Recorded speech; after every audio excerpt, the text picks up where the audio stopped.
Hi everyone, welcome back. It's Christy. I have pulled some pages that I want to work on our Grunge journal.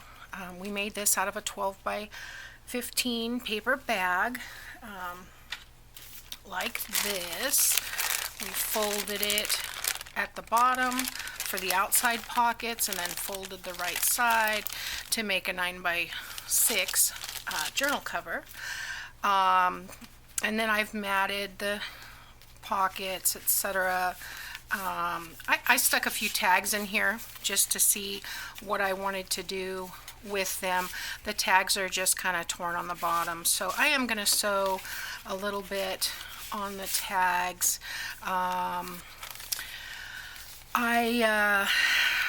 added some other little things here. I ordered a little, put a little envelope in that little secret pocket. I have another pocket here. I think I'm going to put this pocket right here.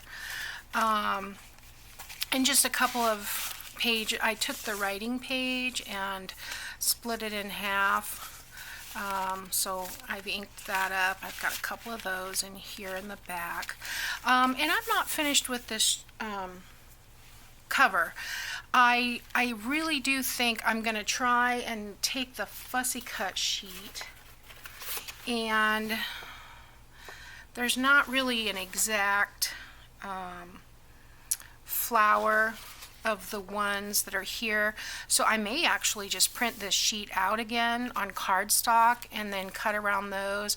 And I want to attach one here and this one here, so they kind of hang up over the pocket just to add a little bit more dimension. I'll probably add a little bit of lace, maybe here where the lace is or on this side. A little bit of bling, something shiny. I'm not finished, but I always finish my cover last because I'm going to be handling this and flipping it and turning it and doing all kinds of stuff with it. I'm not going to finish decorating this until last. So, but I want to put that aside for a minute. There are approximately, what did I decide, 13, 14 pages, something like that, inside. Now, I was going to attempt to make a bag from this parchment paper that I coffee dyed on, but I decided it wasn't quite dark enough, so this needs a couple more coffee dyes before it'll be dark enough for what I want. You can see how light it is in comparison. So I took this this bag. This is the same bag that we've had. It's plastic coated inside and just a craft bag.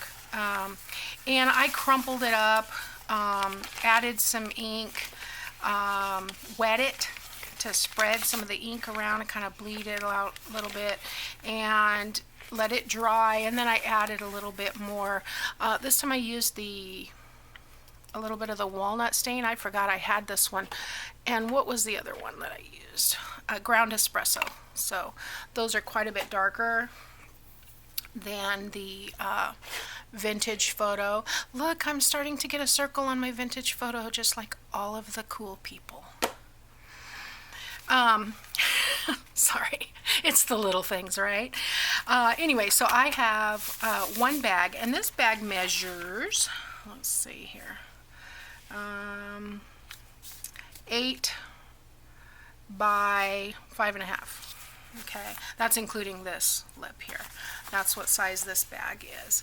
And then I have a couple pages of just the coffee dyed paper, no patterns or anything, just, you know.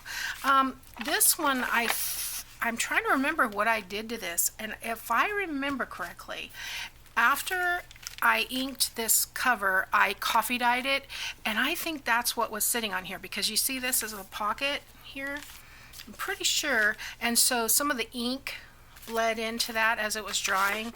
So, and it went through to both sides. Anyway, I think it's a cool effect. So it's a grungy journal. Where else would I use that page? I have chosen 1, 2, 3 of the designer pages, and then this one I cut in half. Well, I didn't cut anything, I tore everything, and I folded these to use also in the journal, just for a little bit of added interest. And then I've got 3 of these background pages, so I've got those. And by the way, I coffee dyed everything after I printed it out. And then these are, Susie used these really, really grungy, torn and ripped pages. And she has a link on her video in her description box to Sagita, I think it is.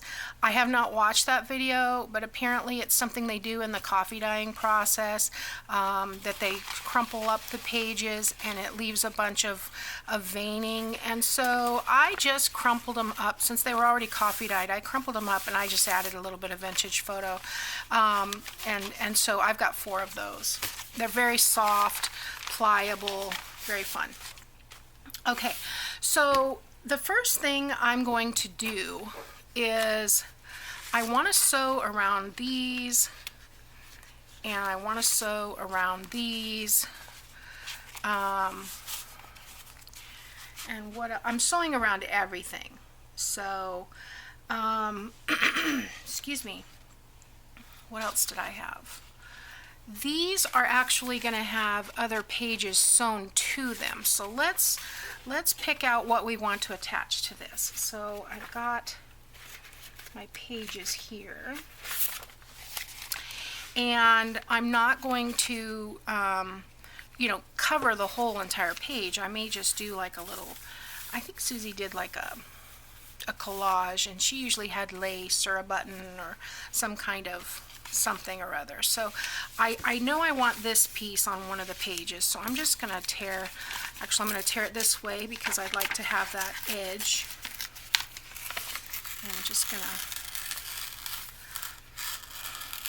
if you put your finger up against there, you can kind of control, how wide it separates. Not always, sometimes. And then I'm going to take this and this, and I think I'm going to sew around that, and I'm going to use my snippet jar. Now I have, this is the Pub Mix from Costco. It's a 44-ounce container. This is like almost 12 inches tall and about 6 inches wide, and I have it full to the top. But I've got pieces of all kinds of stuff in here that I think would be fun to go ahead and attach excuse me, to the pages here and there. So I've even got some, I'm digging so I don't pull everything out, but I've got lace, I've got different ribbon, I've got seam binding, and I mean, you name it, it's in there. Everything that I have extra, I've got cheesecloth right here, and pieces of paper. Those probably should be in my collage thingy jigger. Here's another piece of, in fact, this will be perfect for one of the pages or two. I've got this linen with the lace, and I've sewn a zigzag, so I have a whole strip of that, and I've got some more little pieces of cheesecloth. Don't need that. I dropped some stuff on the floor. I'll have to get it. But yeah, just some miscellaneous kind of pieces, parts of things I'm going to attach. And then lastly, when we go through, I'll add, little pieces of bling here and there. But for right now, I'm just going to go through and do this to these 4 pages and then sew around all of the other pages, including the coffee dye. I'm going to sew around this bag, and then I'm going to sew down the middle. Probably going to be gluing some kind of collage to this because I don't want to sew it on. But I'm going to do that, and then I'll be back. Okay guys, it's been about 45 minutes. Show you some of what I did. This is not by any means complete, but it's a start. We'll probably have a couple more parts to this journal. So let's see, today's Friday. If I hurry, I might be able to finish it tomorrow if I work on it tonight. But anyway, I sewed around. When I cut these tags out and then I just ripped off the bottom, so I have just sewed around 3 sides, sewn around 3 sides. Oh, I hope my mom's not listening. The English, she always wanted to be an English teacher, so she's always correcting my grammar. I try not to let her down, but in case you're watching, hi Mom. Yeah, so I've just sewn around 3 sides on these tags. And I sewed around this one, and then I don't remember what happened. Is this the one? I don't know why I have so much thread here. Oh, this might be where my bobbin ran out. That's going to go in the skinny pocket. This is going to go in the hidden pocket. I kind of try to make it wonky. You know, it's kind of hard to make it wonky when you're used to sewing straight. I just sewed around the pocket here. Now, these pages, I just had torn the paper and glued it in the middle, and then I sewed around that. And then that kind of gives a cool area for journaling on this side as well. It's kind of cool. I don't know. I like it. Here's the one where I had ripped the paper and put the little trim on there. I put a little tuck in it just for interest. And then on this side, I used the other end of the paper and just put a scrap of lace there. So maybe on this side, you know, you could put a focal point. You know, if you're writing about something specific, you can write here, write around this, and put, you know, whatever your focus is right there. Or whatever, doodle.